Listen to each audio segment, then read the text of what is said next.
Magandang umaga guys. Muntik na mawala yung aking YouTube channel. Kasi yung nangyari ganito. Yung aking Facebook page nawala doon sa Switch account ko. So ngayon, ginawa ko, nalikot ko. Napunta siya sa business. Merong hindi ko alam, hindi ko alam pangyayari ba't nagkaroon, napunta siya doon, nawala siya doon sa Switch account ko, sa Facebook account. Yung page ko nawala. Kasi Switch account lang yun eh. Nakalink siya doon sa FB account ko. Tapos may nagpost doon gamit yung FB page ko.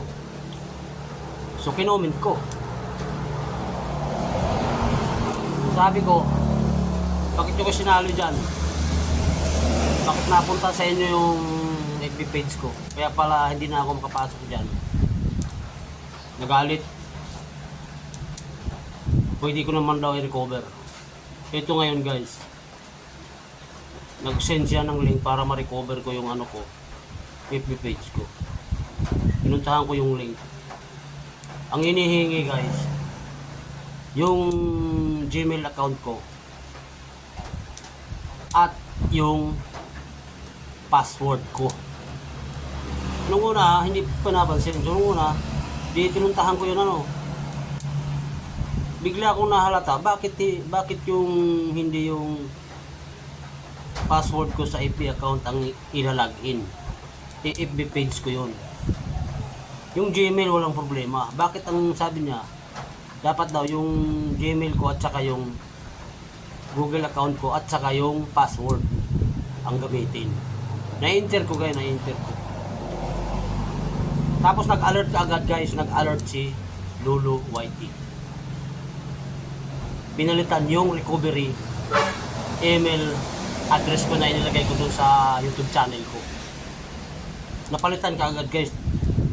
Pinuruan sa akin ni Google. So doon ako nagduda. Sabi ko doon sa ano, nag-message ako doon sa gumagamit yung account ko kasi pumasok siya eh. Putang ina ka, minura ko. Kasi bakit ko pinasok yung bakit ko pinalitan yung aking recovery email doon sa YouTube?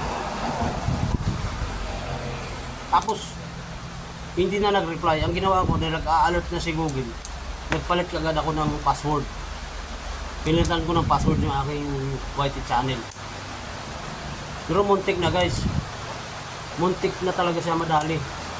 Kasi dun sa tinignan ko sa MBasic info ko, yung recovery email ko dun iba na.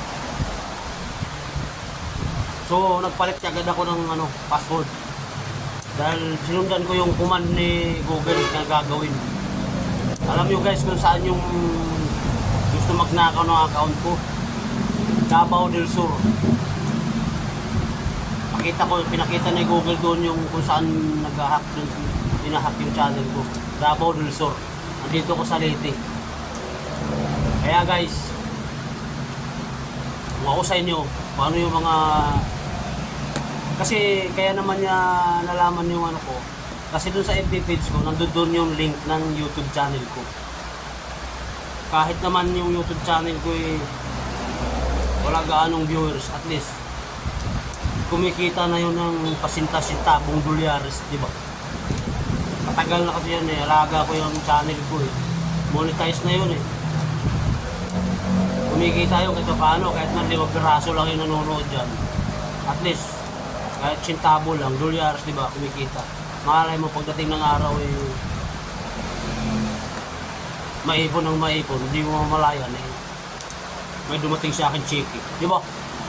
Duko guys, duko. Kaya ingatan nyo yung mga, kung sino mga YouTube channel dyan. Kung ako sa inyo, huwag nyo na ilagay dun yung link dun sa FB page nyo o kaya sa Facebook account nyo. Kasi guys, yung FB account ko, nagre-reels ako. Tapos dun sa FB page ko, nagre-reels ako. Meron yung followers na halos 5,000 na. Tapos dun sa FB page ko, doon ko minsan ina-upload yung mga video ko dito sa YouTube channel ko. Doon sa FB page ko. Nasa mahigit 4,000 na rin na followers yun. Yung FB page na yun na Kabus Vlog, nawala na yun. Hindi ko na ma-switch dun sa FB account ko. Dati switch account lang yun kasi iisa password nun dun sa FB account ko. Napasok nila yung aking YouTube channel. Muntik na guys. Kaya ang nangyari dun sa YouTube channel ko na nagkaiba-iba na settings. Nagkagulo-gulo. Balibasa kasi guys, yung ginagamit ko, nag-iisang cellphone lang itong ginagamit ko. Kaya pag nasira ito, wala na. As in wala na. Mapapabayaan ko na yung aking YouTube channel. Yun lang guys ang tips ko sa inyo. Medyo ingatan nyo yung mga YouTube channel. Wala. Hayaan ko na lang yung aking FB page. Wala na yun. Talagang hindi ko na ma-recover. Kailangan pag nag-alert dyan si Google na mayroong sundin nyo kagad yung kanyang command kung anong gagawin. Biruin mo, napalitan niya yung recovery email ko dun. Yung email address ko. Na-recover, napalitan niya na. Yung recovery, ko. Matindi guys, matindi yung loko na yun. Kukunin niya lang yung channel na monetize na. Maloko guys, malupas. Kaya ingatan niyo yun. Yun lang ko sa inyo. Timbre. Mga kaibigan.